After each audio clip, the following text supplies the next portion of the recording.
Alright, so I guess we're going to give this a try and see how it works. For those of you who are tuning into this, I am testing out OBS for the first time in my life because the circumstances have necessitated that I learn how to use it. So, I wanted to just go through a story with you guys. I'm going to read this in Latin, and then we're going to kind of go through it, translate what's going on, explain it in English, that kind of thing. This is just to get through this bit of the story to get us back to stage 15. What I really want to do is just keep moving the narrative along. There's not a whole lot of extra grammar that we haven't done yet. We've done some practice on the new stuff in this stage. Infinitives, complementary infinitives, infinitives with necessa est, difficile est, on top of the infinitives that you've been using with volo, nolo, possum from the previous chapter. So there's not a lot of new grammar, either in chapters 14 or 15. So what I'm going to try and do is get us through these narratives, through the story as much as possible. What that means is each of these stories is an opportunity for you to practice your Latin. And I want this to be an act of practice. So as I'm reading through this, please pull up your own textbook or follow along with the video that I'm sharing here. Ideally, this is showing my window, my mouse moving. I don't know if my mouse moving is showing up in the video, but I'll find out in post-production. So again, I'm going to read through this as these various characters, just as a recap of what's happening story-wise. Remember, Salvius and Rufilla were decorating the house, or that bedroom. Rufilla was actually having her slaves do all the work. For those of you who have already done that activity from before, the pair deck, the correct answer to that question was, in fact, that it was the slaves who did all the work, right? Rufilla took credit for it, Salvius took credit for it, but remember, don't ever forget, when we talk about a lot of these ancient Roman people, especially if they were wealthy, they had slaves who did the manual labor for them. There's a really offensive line in Vitruvius, I think, or Varro, somebody who wrote a treatise on agriculture, where he said, slaves are just farm equipment with voices, right? So keep in mind that for these ancient Romans, slavery was a normal thing that they accepted, they were okay with, and that means that these wealthy people were very withdrawn from the day-to-day managing of their houses, right? They had slaves to do all of the hard work. They never had to cook their own meals. They never had to clean their own floors. They never had to make their own beds. The lone exception is that a lot of Roman matrons, the woman of the house, would sew the clothing for her family. And that was sort of a cultural pride thing. They would make, the women of the house would make their own clothing. But outside of that, most of the handiwork, manual labor kind of stuff, we've got slaves for that. And so keep that in mind, right? Whenever we talk about a Roman household, especially a rich Roman household like Salvius's, it's the slaves that do all the hard work. All right, so we're going to talk about the tripodes argentei, the silver tripods. There's no picture of them here. Oh, there it is. So on the top right here, you can see these two tripods, little three-legged tables, basically. That's what it means by tripod, right? This is tres, three, and then pedem, or pace, is the Latin, which is foot. So literally three-footed thing. Obviously, we have tripods in the modern era, if anybody has done any photography or anything like that. But in the ancient world, you had three-legged tables. Our idea of a square four-legged table or square four-legged chair is a fairly new one, actually. A lot of these ancient pieces of furniture just had three legs, because that's the minimum that you needed to have stability, right? Two legs, obviously, you have to balance constantly. A third leg allows you to lean in one direction without falling over.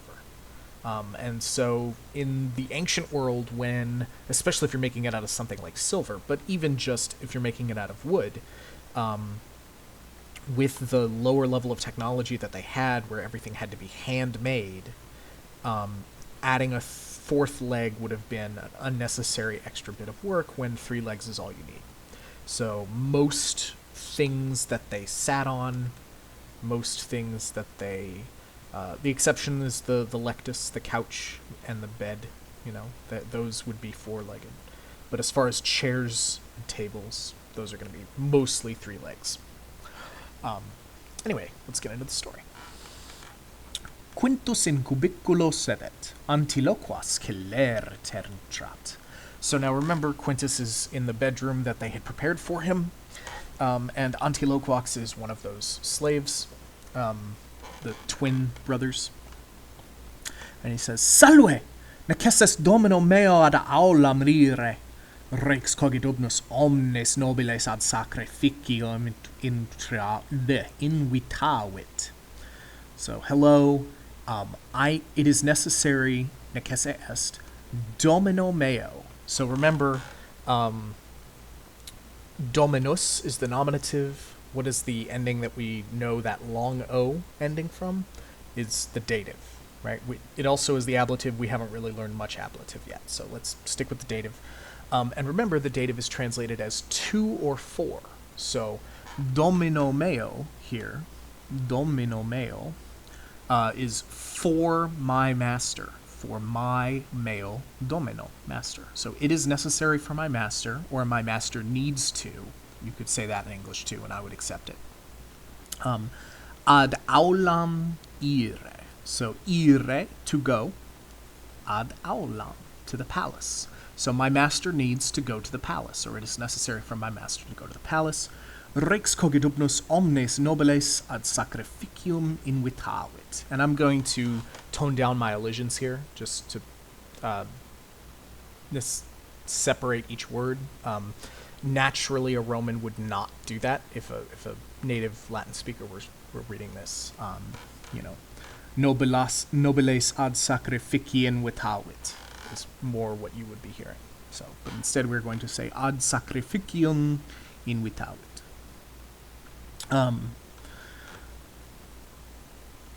The King Cogidubnus, has invited all of the nobles, all of the sort of high-ranking officials, to a sacrifice, sacrificium. And Quintus asks, Regem hodie visitamus? We are visiting the king today? Antiloquax says, Itavero, yes. Quotanis, every year, rex sacrificium facet. The king makes a sacrifice. Quod imperatorem Claudium honorare vult. Because he wants, to honor the imperatorem Claudium, Emperor Claudius. Quintus asks, Cur Claudium honorare vult? Why does he want to honor Claudius? Antiloquax says, Decorumst cogidubno Claudio honorare nam Claudius erat imperator, qui cogidubnum regem fecit. So he's saying he wants to honor Claudius because Claudius is the emperor who made him king. We've talked a little bit about client kings, where the Romans would come in, conquer your place, and basically say, all right, everything's mostly the same. We're going to need your firstborn sons to serve in the military, and you're going to need to pay taxes. But other than that, your life is going to mostly stay fairly similar. And if there were sort of uppity people who were rebellious, a lot of times what the Romans would do is they would prefer one local chieftain or warlord and would help that person conquer the rest of the peoples in the area. And so it is likely that Claudius sort of favored King Cogidubnus, who was an ally of the Romans, and so sort of declared him king over the rest of the Britons, or at least in that area, the Regnenses. And it was with Roman help, probably, that Cogidubnus conquered the other British tribes in the area. Now, the Emperor Claudius was about 20 years before our story takes place, right? A little longer. So this was when Cogidubnus was much younger. You're going to meet him in the flesh next chapter. We already saw the model sentences. He's an old man now, so imagine him 20 years younger, sort of more in the prime of his life, able to lead an army in battle, that kind of thing. That's the Cogadumnus that Claudius made king.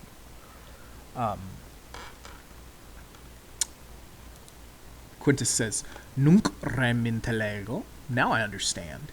Neces est mihi donum regifere, I must bring a gift to the king. In Arcamea sunt duo tripodes argentei, illi tripodes sunt donum optimum. So in my stuff, in my chest, arca mea, are 2 silver tripods, 2 silver tables. Those tripods are a very good gift. Argentei, silver. If you've ever wondered why on the periodic table of elements the symbol for silver is Ag, it actually comes from argentum, the Latin word for silver. So, Antiloquax cubiculo exit, he leaves the bedroom, et salvio de tripodes argenteis narrat, and he tells Salvius about the silver tripods. Salvius statim ad celarium contendit. So he immediately goes to his steward. Now, a steward is basically the person who's sort of in charge of keeping track of all the stuff in your house, right? They're the person who has an inventory of maybe the different wines that you have, so that when you have guests over, you can pick the correct, get a Falernian from 70 AD, that kind of thing. They also keep track of how much food you have. We need to go to the market and buy some cheese. We need to. There was recently some damage done to the stairs, and we only have so many pieces of spare wood to repair them. We're gonna need to go get some more wood. We're gonna need to. That's a celarium, steward. So he hurries to his steward, and he says, Neces est mihi regem cogidubnum visitare, donum eifere volo. So I need to go visit the king Cogadumnus. I want to bring him a gift. And Calarius says, Non difficile est nobis donum invenire, domine. Ecce, urnae nea, antiquissimast, placetne tibi. So it's not difficult for us to find a gift, master. Look, here is a bronze urn, or a bronze pot. So an ainea urna, a bronze pot. Antiquissimast, it's very old. Placetne tibi, is that good? Do you like it? Does it please you? And so he says, Mihi non placet, donam aeneam cogidumno ferre nullo. It doesn't please me. I don't want to bring a bronze gift to the king. Now, why does he not want to bring a bronze gift? Think about what he just heard Quintus is taking, right? He doesn't want to get shown up by this new guy in town. This new guy that, by the way, he's putting up in his house. This is sort of the beginning of kind of the tension between Cogadumnus and Quintus. They don't necessarily get along very well. If I remember correctly, the relationship is that Quintus's mother. Yeah, I think it's Metella, Quintus's mother, was the sister of Salvius's wife. So they're sort of related by family, not necessarily by blood at all, right? It's through Quintus's mother and Salvius's wife. They don't really get along that well. All right. Anyway, the Calarius salvio amporam demonstra. Then he shows off a vase, an amphora, a jug. He says, Nonne vinum st dominum optimum. Domine. So, nonne vinum est donum optimum. Now, surely wine is a very good present, master. Minime, Salvius says. Cogidubnus multas amphoras habet, multumque vinum. Rex vinum ex Italia quotidie importat. The king's always importing wine from Italy, so none of my wine is going to be fancy enough for him.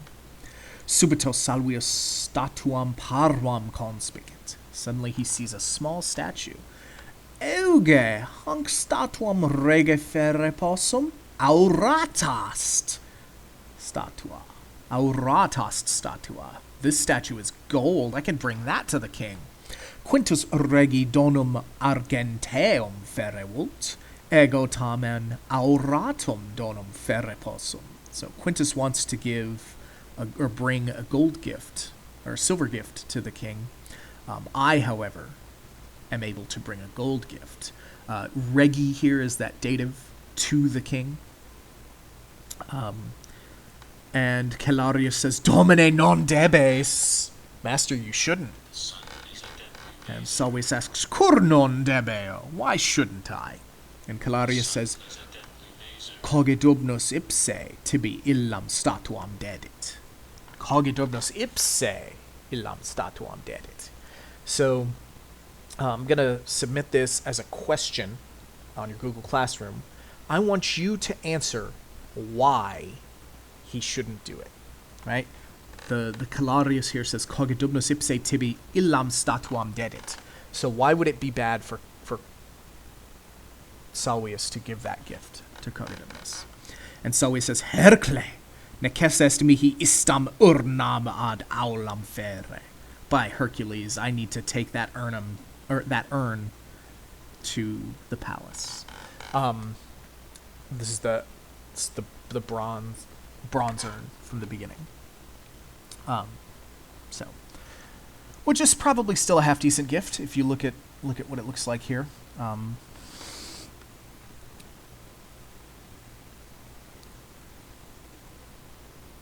Oh no, that's a wine cup. That's a little poculum. And that's also silver, I guess. I don't know. I'm blind. So imagine he's taking more of a big old bronze pot. And he says it's antiquissima, so very old. It's probably in an older style. It's probably really fancy and ornate.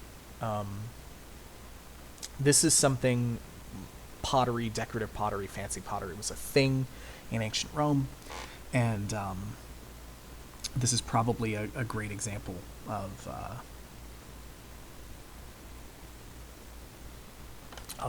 that kind of, historical context, right? It may have been imported from Greece or something like that. Anyway, so this is going to kind of move us into stage 15. As I get better with OBS, hopefully I will give you better quality stuff. Anyway, hopefully this will be up in a timely manner.